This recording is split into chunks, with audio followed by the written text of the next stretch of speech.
Gerhard Pfister, genießen Sie die letzte Session als einfacher Nationalrat?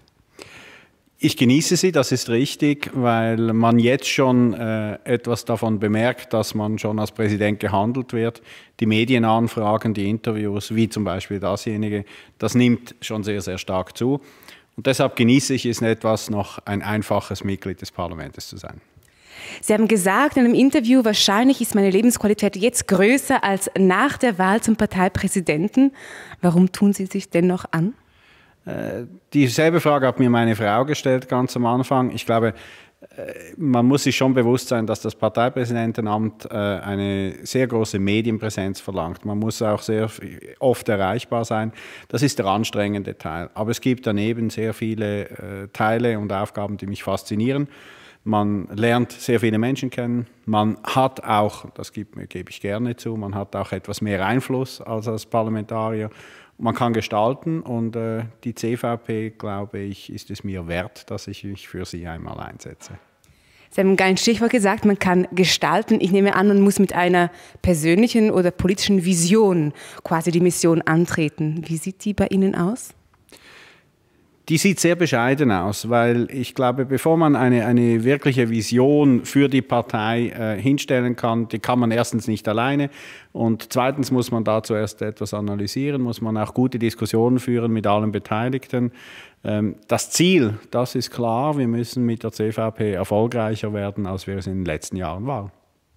Ich habe irgendwo die Zahl gelesen, 15-15, das wäre so ein numerisches Ziel, also 15% Wähleranteil, 15 Ständeräte und zwar in 8 Jahren. Also Sie haben schon mal somit vorgenommen, wie lange Sie Parteipräsident bleiben wollen.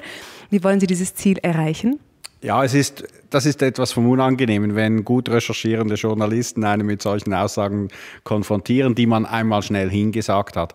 Aber es ist richtig, 15-15 ist so eine symbolische Zahl, die ausdrückt, dass wir wieder stärker wachsen müssen, die auch dann sich zum Ziel setzt, dass wir wieder einmal einen zweiten Bundesratssitz aus eigener Kraft beanspruchen können.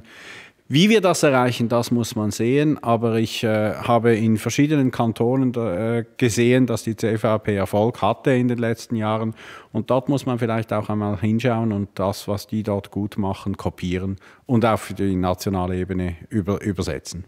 Also quasi Kanton Zug soll dann für die ganze Schweiz gelten.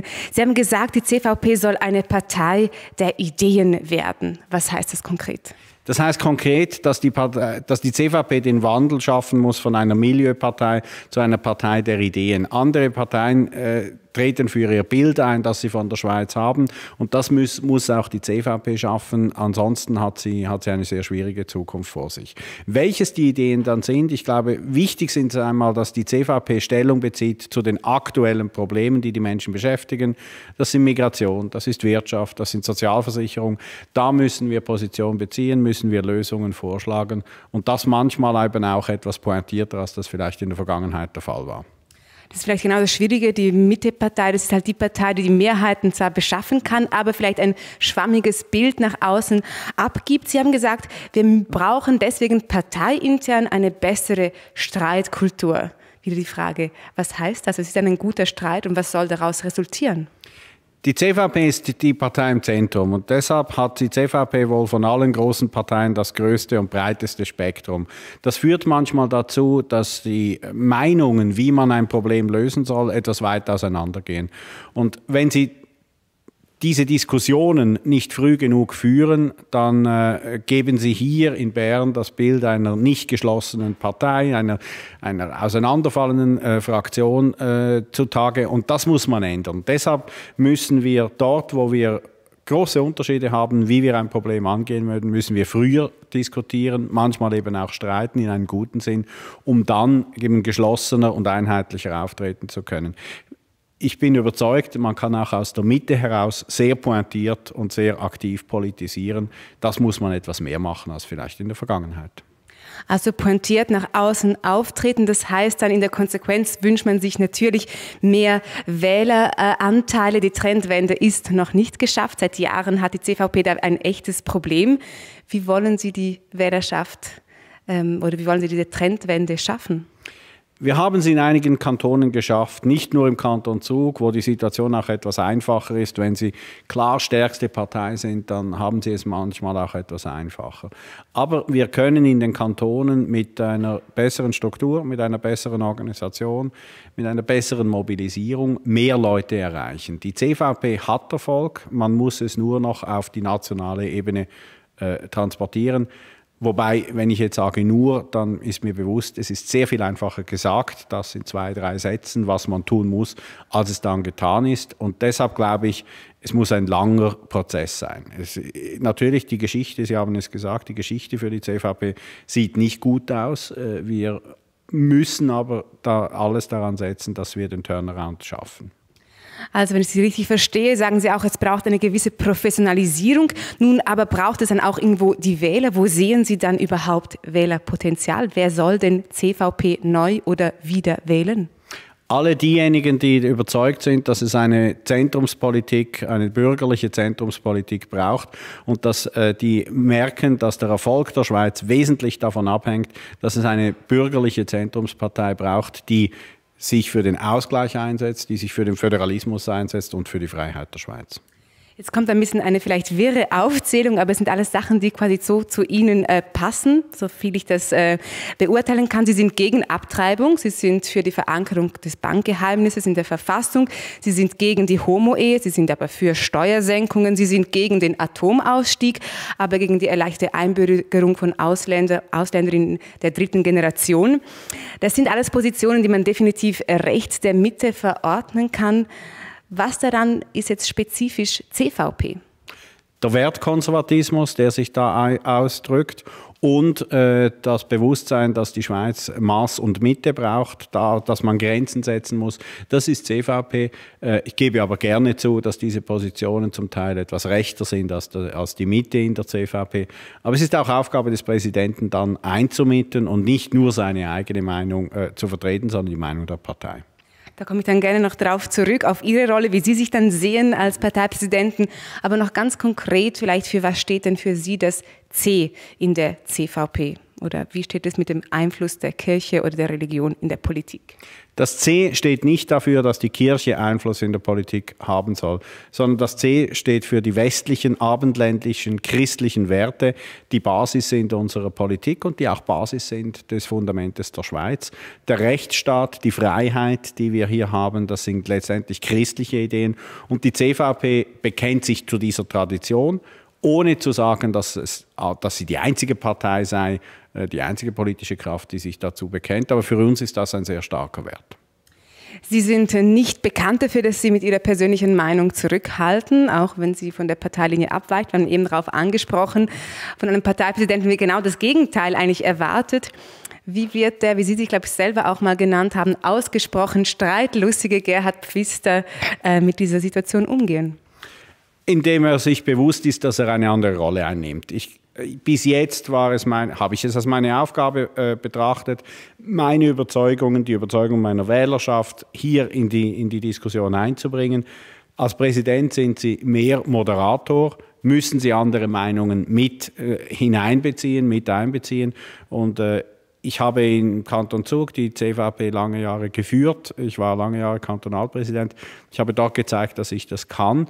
Aber es ist mir bewusst, dass ich jetzt noch ein paar Wochen Zeit habe, um auch die Delegierten davon zu überzeugen, dass mir dieser Rollenwechsel gelingt. Letztendlich ich bin selber jemand, der mit seiner persönlichen Meinung oft abgewichen ist von der Mehrheitsmeinung der Fraktion.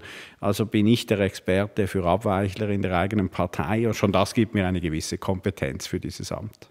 Aber ich ziehe es schon am Schluss quasi jetzt hier die Fraktion, nicht die Fraktion, aber die Partei straffer quasi auf eine Meinung zu trimmen. Das konnte man so ein bisschen rauslesen. Ich glaube, das wäre nicht die CVP. Wir sind anders geführt, wir haben eine andere Kultur als andere Parteien, wir sind vielfältiger und dazu sollten wir stehen. Ich persönlich habe eigentlich mit dieser Vielfalt nie Mühe gehabt, habe davon auch selber profitiert. Die Vielfalt der CVP ist auch ein Grund, warum ich gerne in dieser Partei bin und zu dieser gehöre. Aber bei Kernfragen, da müssen wir unsere Position früher finden und müssen sie einheitlicher vertreten. Das haben wir in den letzten Monaten und Jahren immer wieder versucht und es ist eigentlich auch unter Präsident Aberle gar nicht schlecht gelungen. Aber wir müssen diesen Weg auch fortsetzen. Parteipräsident sein heißt auch zusammenarbeiten mit den anderen. Es gibt ja jetzt frischen Wind jetzt hier auf der bürgerlichen Seite mit Gössi, Rösti und Pfister, wahrscheinlich, höchstwahrscheinlich. Wird das neue bürgerliche Dream Team? Da, wo die drei bürgerlichen Parteien Gemeinsamkeiten hatten, da sollten wir auch besser zusammenarbeiten. Dafür stehen, glaube ich, alle drei dieser neuen, allenfalls neuen Präsidenten der Parteien.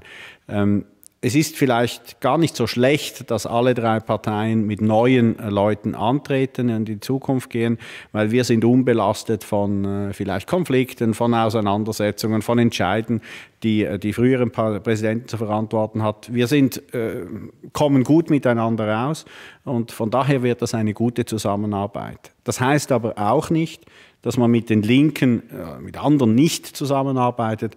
Dort, wo sie unsere Ideen unterstützen können, werden wir selbstverständlich auch mit anderen zusammenarbeiten. Themenwechsel. Sie haben in diesen TIS die Klosterschule besucht. Wie hat Sie diese Zeit geprägt? Sie hat mich geprägt. Es war eine wunderbare Zeit. Ich habe dort sehr gute Freunde gefunden, die noch heute meine Freunde sind. Ich habe eine ausgezeichnete Bildung genossen. Das hat mich schon sehr, sehr geprägt. Zum Bedauern meiner Frau habe ich es verpasst, in diesen 7 Jahren Rätoromanisch zu lernen. Etwas, was ich jetzt auch bedauere. Aber als Jugendlicher hat man nicht unbedingt diese Priorität im Kopf, wenn man in diesen TIS zur Schule geht. Die obligate Frage als Graubündnerin, wie ist Ihr Verhältnis jetzt zum Graubünden, Kanton Graubünden? Zum Kanton Graubünden ein sehr intensives, ein sehr gutes. Ich gehe regelmäßig zurück nach diesen TIS, besuche dort meine alten Lehrer, habe dort gute Kontakte, bin auch im Komitee für die Renovation der Kirche. Ich verbringe meine Winterferien seit Jahren im Engadin in Sils. Ich bin sehr häufig im Kanton Graubünden und ich schätze diese ungeheure Vielfalt, die dieser Kanton hat, auch diese Verbindung von alpiner Kultur und schon etwas italienischer Kultur, das macht den Kanton Graubünden sehr, sehr reizvoll. Wunderbar, Sie haben es eigentlich schon gesagt, ich frage doch nochmal, Sie haben die Matur A gemacht, weil ich mich nicht täusche, also Griechisch und Latein sollte für Sie kein Problem sein. Romanisch haben Sie nicht gelernt, aber trotzdem schlägt Ihr Herz ein wenig für die Minderheitensprachen? Die große Stärke der Schweiz ist ihre Vielfalt und die große Stärke der Schweiz ist auch ihr Föderalismus, ihre Sprachenvielfalt drückt sich da aus. Das ist für einen Außenstehenden manchmal immer etwas unübersichtlich, aber genau diese Unübersichtlichkeit macht die Schweiz eben sehr viel vielfältiger und sehr viel lebenswerter als andere Länder. Insofern ist das ein ganz, ganz wichtiger Teil, die rätoromanische Kultur, die einen wesentlichen Teil der Schweiz ausmacht. Ich habe die Bemühungen um ein Romansch Grischun immer mit hohem Interesse verfolgt. Und ich wünsche mir, dass diese Sprache überlebt, eine alltagstaugliche Sprache bleiben kann. Aber das ist sehr, sehr schwierig, wenn man bedenkt, dass die meisten Romanisch Sprechenden nicht im Kanton Graubünden wohnen, sondern in der Stadt Zürich, wo sie Arbeit finden. Ich denke, das ist eines der Probleme, aber es wäre schade, wenn dieser Teil der schweizerischen Kultur verloren ginge.